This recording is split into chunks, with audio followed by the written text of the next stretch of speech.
atas nama terdakwa Muhammad Amar Akbar. Pendahuluan Majelis Hakim yang terhormat, penasihat hukum dan terdakwa yang kami hormati, serta penghuni sidang yang kami muliakan. Pokok-pokok keberatan penasihat hukum terdakwa dan tanggapan penuntut umum.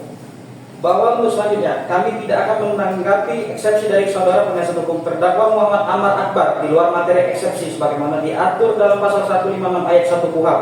Setelah mendengar dan mempelajari keberatan yang diajukan penasihat hukum terdakwa atas surat dakwaan penuntut umum nomor register perkara PDM 270-M-1/10/2025 tanggal 8 Oktober 2025, penuntut umum menyimpulkan materi keberatan dari penasihat hukum terdakwa adalah: 1.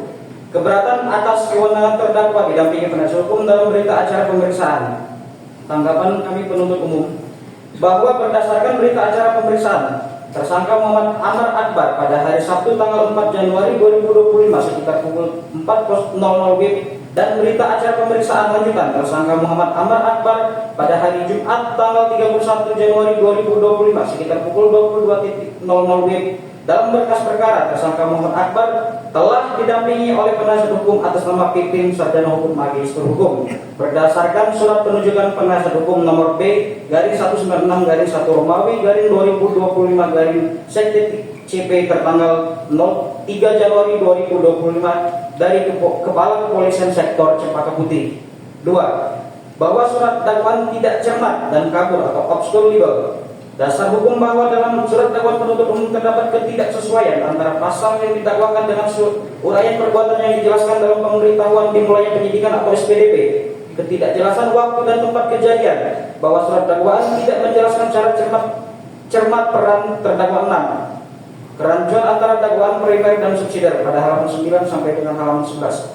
Tanggapan kami penuntut umum bahwa mengenai keberatan dari saudara penasihat hukum terdakwa tersebut di atas, menurut hemat kami, saudara penasihat hukum tidak cermat dalam membaca surat dakwaan kami, karena surat dakwaan kami nomor register perkara PDM 270-N.1.10-10/2025 tanggal 8 Oktober 2025 terhadap terdakwa Muhammad Amar Akbar telah disusun secara cermat, jelas dan lengkap mengenai tindak pidana yang dilakukan dengan menyebutkan waktu dan tempat tindak pidana itu dilakukan, sebagaimana yang dimaksud dalam pasal 143 ayat 2 huruf B KUHP, junto pasal 143 ayat 3 KUHP. Adapun yang dimaksud dengan cermat, jelas dan lengkap adalah sebagai berikut. Cermat, penuntut umum telah teliti dalam membuat surat dakwaan tersebut. Semua syarat-syarat formil telah dipenuhi, begitu juga syarat material. Kalau diuraikan secara dengan ketentuan pidana yang terkait, tidak ada yang menyimpang dan tidak ada yang kurang maupun keliru. Jelas, penuntut umum telah menyusun surat dakwaan secara jelas, sistematis dan dengan bahasa sederhana, sehingga mudah dimengerti supaya terdakwa yang mendengar membacanya akan mengerti dan mendapatkan gambaran dengan jelas tentang siapa yang melakukan tindak pidana yang dilakukan, kapan dan di mana tindak pidana tersebut dilakukan, serta apa akibat yang ditimbulkan dan mengapa terdakwa melakukan tindak pidana itu. Lengkap, penuntut umum juga telah menguraikan yang bulat dan utuh yang mampu menggambarkan unsur-unsur tindak pidana yang didakwakan beserta waktu dan tempat tindak pidana dilakukan. Bahwa dalam surat dakwaan jaksa penuntut umum telah memenuhi syarat formil maupun syarat material dan uraian dari penasihat hukum terdakwa mengenai fakta-fakta terkait perbuatan masing-masing terdakwa dalam perkara ini adalah merupakan materi pokok perkara yang seharusnya dikemukakan nanti dalam tahap pembuktian, dan hal tersebut akan kami buktikan dalam proses sidang pembuktian. Sehingga menurut kami dalil tim penasihat hukum terdakwa tersebut sangat tidak beralasan dan terkesan mengada-ngada. Bahwa perlu kami tambahkan di sini, untuk menyusun surat dakwaan, dasar atau acuan kami adalah berkas perkara nomor BP-07-6 Romawi A-03-2025-Sek.CP tertanggal 26 Juli 2025 atas nama tersangka Asep bin Sarikin dan kawan-kawan, bukan berdasarkan surat pemberitahuan dimulai penyidikan berdasarkan pasal 110 KUHP. 3. Bahwa dakwaan tidak didukung alat bukti yang sah menurut hukum, bahwa unsur tanpa hak atau melawan hukum tidak terpenuhi, bahwa surat dakwaan menyimpang dari prinsip individualisasi pertanggungjawaban pidana, dakwaan tidak menjelaskan bentuk penyertaan terdakwa 6, bahwa berdasarkan jurisprudensi Mahkamah Agung nomor 808/1984 Status hukum penggeledahan di dalam rutan, tidak ada saksi yang sah dalam penggeledahan, tidak ada saksi yang melihat langsung perbuatan terdakwa 6 pada tanggal 3 Januari 2025, dan alat bukti hanya berdasarkan pengakuan berantai. Barang bukti tidak menunjukkan hubungan langsung dengan dakwaan. Tanggapan kami penuntut umum.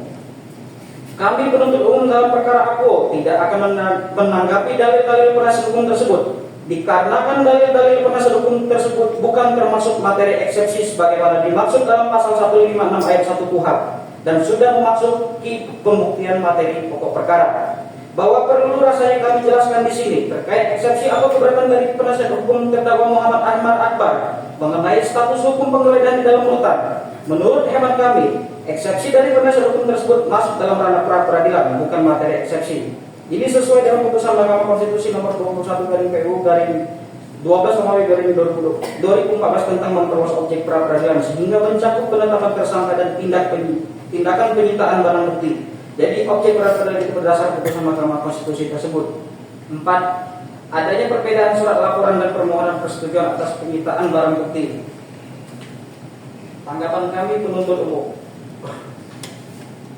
bahwa perlu kami tegaskan dan jelaskan di sini. Dasar dari penuntut umum dalam membuat surat dakwaan terkait jumlah dan berat barang bukti bukanlah berdasarkan berat bruto seperti yang dimaksud penasihat hukum, melainkan secara faktual dan saintifik, yaitu berat neto berdasarkan berita acara pemeriksaan laboratoris kriminalistik barang bukti nomor lab 1133-NNF-2025 tanggal 21 April 2025 yang menjelaskan satu buah botol plastik bertuliskan Happy Den berisi satu bungkus plastik klip berukuran sedang berisikan kristal warna putih dengan berat neto 0,5908 gram. Satu bungkus plastik klip berukuran kecil masing-masing berisikan kristal warna putih dengan berat neto seluruhnya 0,7412 gram adalah benar mengandung metamfetamina dan terdaftar dalam golongan 1 nomor urut 61 lampiran Undang-Undang nomor 35 tahun 2009 tentang narkotika.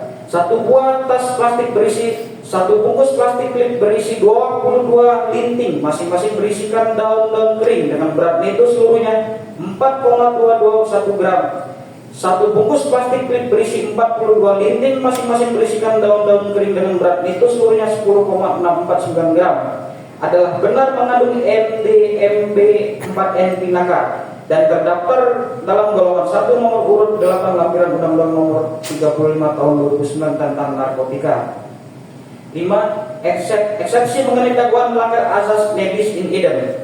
Tanggapan kami penuntut umum bahwa perlu kami jelaskan di sini. Azas nebis in idem diatur dalam pasal 76 KUHP. Nebis in idem adalah azas hukum yang melarang seseorang untuk dituntut atau diadili 2 kali untuk kasus yang sama dan telah memiliki kekuatan hukum tetap. Secara harfiah, istilah Latin ini berarti tidak yang sama dan tidak 2 kali dalam hal yang sama dan bertujuan untuk memberikan kepastian hukum dan melindungi seseorang dari perbuatan penuntutan berulang.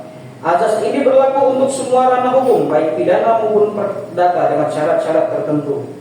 Berdasarkan dasar hukum tersebut di atas dan berdasarkan fakta-fakta hukum dan alat bukti yang ada dalam berkas perkara nomor polisi BP garing 07 garing 6 Romawi garing A garing 03 garing 2025 tertanggal 26 Juni 2025 atas nama tersangka Asep bin Sarikin dan kawan-kawan khusus perbuatan material yang dilakukan oleh terdakwa Muhammad Ahmad Akbar. Menurut kami bukanlah termasuk dalam azas nebis in idem karena perbuatan material yang dilakukan oleh terdakwa Muhammad Ahmad Akbar dilakukan dalam lokus delikti dan tempus delikti yang berbeda dengan perkara terdahulu yang sudah mempunyai kekuatan hukum tetap atau inkrah dan juga uraian perbuatan pidana saat itu berdiri sendiri dan tidak ada hubungannya sama sekali dengan perkara terdakwa Muhammad Ahmad Akbar yang terdahulu.